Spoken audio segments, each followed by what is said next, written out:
বান্ধিছে এরা এরা উন্নতির বোঝা বান্ধিছে দেশে উন্নতিই দেখতেছি না কই উন্নতি দ্রব্য মূল্যের দামটা প্রচুর হারে বাড়ছে দ্রব্য মূল্য দাম এখনো কমে নাই এক কোয়া চাল কিনতে গেলে 40 টাকা লাগে এই দেশ থেকে আমরা আলবদর আসামের বাচ্চাদেরকে উৎখাত করে আমরা আমাদের পূর্ণভূমিকে পবিত্র পূর্ণভূমিতে পরিণত করব 4 বছরের মেটিকুলাস ডিজাইনের মাধ্যমে ডেভিল ইনুস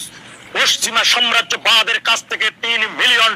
বিনিময়ে যে সর্বোচ্চ শক্তি নিয়ে মাঠে নেমে একটি নির্বাচিত সরকারকে উৎখাতের প্রত্যয় নিয়ে তারা যে রাস্তায় নেমেছিল এবং জঙ্গি হামলার 7.62 স্নাইপারের মাধ্যমে দেশের অসংখ্য নিরহ ছাত্র জনতার উপর গুলি চালিয়ে সেই গুলিকে সেই মৃত্যুকে সরকারের উপর দায় চাপিয়ে তারা যেভাবে মেটিকুলাস ডিজাইন করে ষড়যন্ত্রের মাধ্যমে জঙ্গি হামলার মাধ্যমে রাষ্ট্র ক্ষমতা দখল করা এবং নির্বাচিত প্রধানমন্ত্রী শেখ হাসিনাকে দেশ থেকে অন্য দেশে যেতে বাধ্য করার যে নির্মম পরিহাস বাঙালি জাতি টেনে এনেছে পুরো দেশটা আজকে একটি ধ্বংস এবং জঙ্গিবাদে পরিপূর্ণ হয়েছে সাধারণ মানুষের যেখানে হিন্দু পরিমাণ পর্যন্ত তাদের নিরাপত্তা নাই দেশের আইন শৃঙ্খলার চরমভাবে অবনতি হয়েছে লক্ষ লক্ষ কোটি টাকা এরই মধ্যে বিদেশে পাচার হয়ে গেছেন দেশবাসী আপনারা দেখেছেন যে বর্তমান যে